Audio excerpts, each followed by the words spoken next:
Programming brought to you by AWI Networks, Smarter Internet.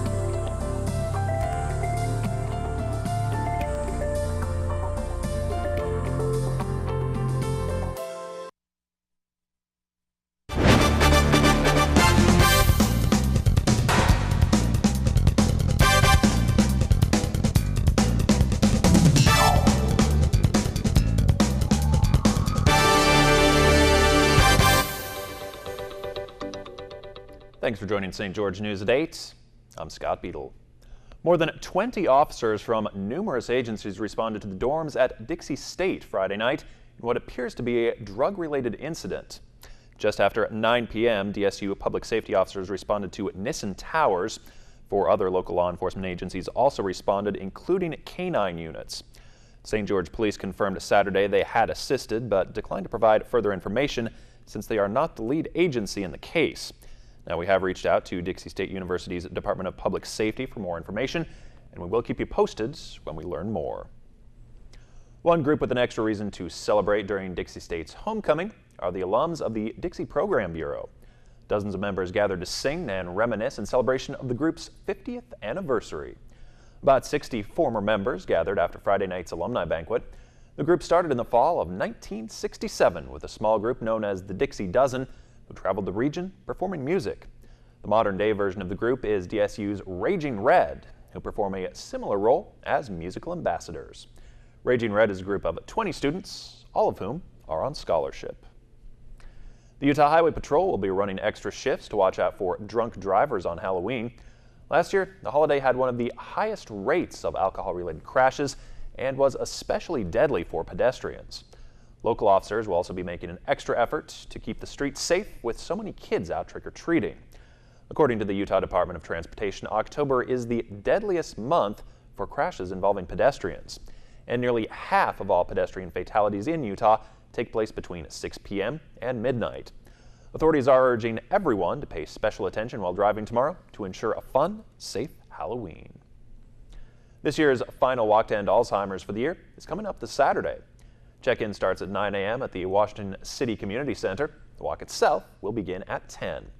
Afterwards, the community is invited to join the Alzheimer's Association for the Big Purple Party, featuring games, information booths, food vendors, and more.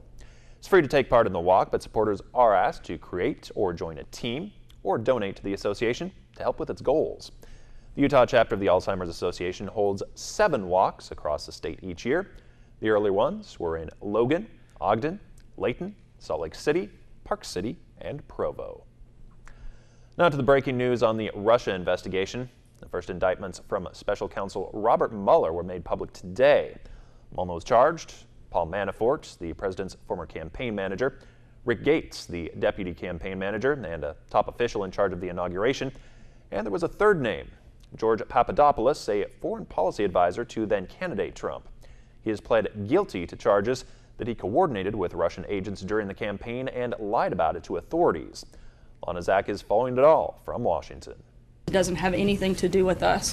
White House spokesperson Sarah Sanders is distancing President Trump from the 3 men indicted by special counsel Robert Mueller. Among them, campaign foreign policy advisor George Papadopoulos, shown here with Mr. Trump in a meeting that the candidate described as my national security team. This individual was the member of a volunteer advisory council that met one time over the course of a year.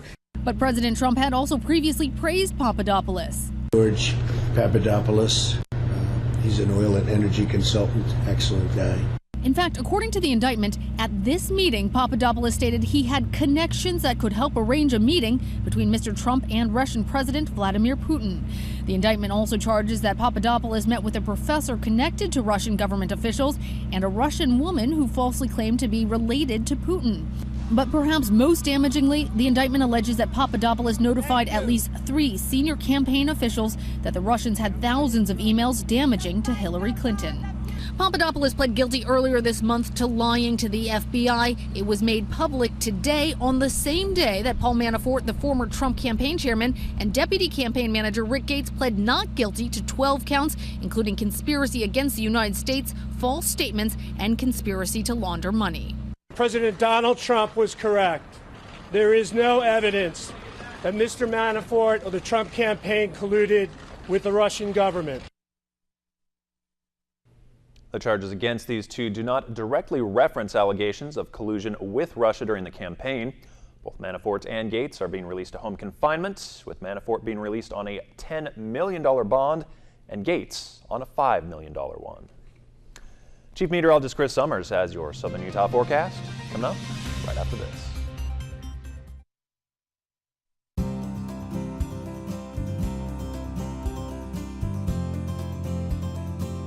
The weather tonight is brought to you by AWI Networks, Smarter Internet.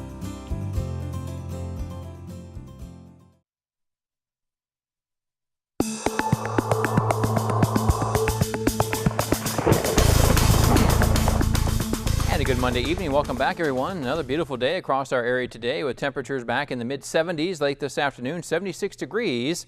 Our high temperature here in St. George. Overnight lows did fall back into the upper 40s, so a chilly start to your day, but definitely seeing a lot of sunshine across our area. Normal highs for this time of year, 71. Normal low is 44. Record high for the date, 90, way back in 1915. And it's still going to get pretty cold around this time of year, too. 20 degrees, the record low in 1971. And last year, we had a high of 81 and an overnight low of 64. Taking a look at our temperatures from today, then, yeah, basically upper 60s to low to mid 70s, but still down in Vegas, making it back to the mid 80s late this afternoon, 85. The high temperature in Las Vegas, 76 in Mesquite and St. George, 70 degrees Enterprise, 69 degrees in Cedar City, and 76 the high temperature in Hurricane late this afternoon. So for your Halloween forecast, it looks like another beautiful day temperature-wise. Can't complain about mid to upper 60s around Cedar City with mid 70s to upper 70s from Hurricane to St. George to even Mesquite. By the time we get to Tuesday afternoon with temperatures basically a little bit above average, just by a few degrees. And it looks like those winds will be pretty light too. North winds maybe up to 10 miles per hour. But as you head out to trick-or-treating, looking like we'll see dry conditions continue, and really temperature-wise can't complain about temperatures in the mid-70s for late October. Taking a look at what else we can expect to see. Have a little bit of sunshine around for your day on Tuesday. Again, may see a few more clouds come in than we saw today, but looking like that pleasant weather really continues as we head into Wednesday and really for the rest of the work week.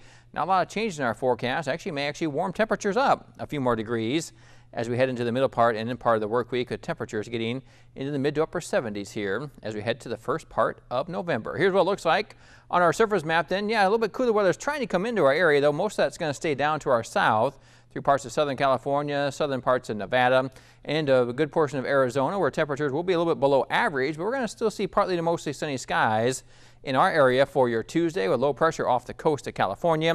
Do have a little bit of rain moving through the area. Again, that rain will actually stay off to our east. Even see a little bit of snow in some of the higher elevations of the Rockies near Denver as we get to your Tuesday afternoon, but looking like some warmer weather back in the forecast by the time we get to the middle part and end part of our work week. For tonight, though, or for Tuesday, I should say, your Halloween, 63 degrees, the high temperature in Cedar City, 64 Newcastle, 65 degrees Enterprise with partly to mostly sunny skies, 75 degrees St. George as our high temperature, 74 degrees in Hurricane, 78 degrees Littlefield, and 79 degrees in Mesquite. And our 7-day forecast for Cedar City is showing temperatures a little bit cooler, getting back into the mid 60s or so as we head into Tuesday and Wednesday, and really staying in the low to mid 60s as we get into Thursday, Friday, and into the weekend.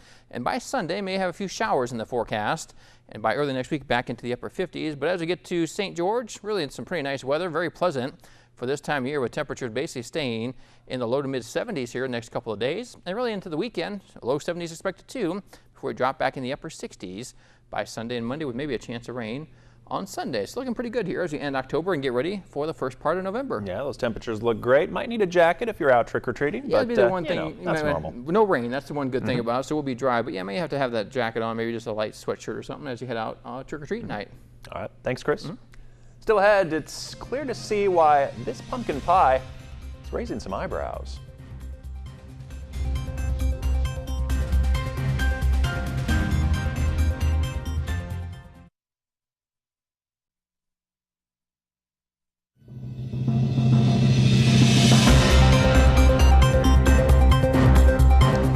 Tis the season for pumpkin pie, and the pie that we usually know is orange, creamy, and contains real pumpkin for starters. But there is a new pumpkin pie out this season that is, well, freaking out a lot of people on the internet. At Alinea in Chicago, you can now consume a pumpkin pie that is clear. The chef says it's made with, quote, a distillation of pumpkin, cinnamon, ginger, and clove. But why, you may ask? The chef says since texture is very important to people, this gel pie will melt right in your mouth. And if your dog looks like a mop, you can probably clean up at Halloween contests. Covington, Kentucky's Mainstrasse Parade had many worthy entries, but Kiki, the Hungarian Puli, getting pushed around in a mop bucket was clearly a crowd favorite. You have to really kind of see the tongue, of course, there, but it's like, yeah, it is almost like a mop right there. That's Pulis for sure. have those very unique coats, and that is a great costume. That sure is a good winner right there. Well, thanks for watching. We hope you have a great night.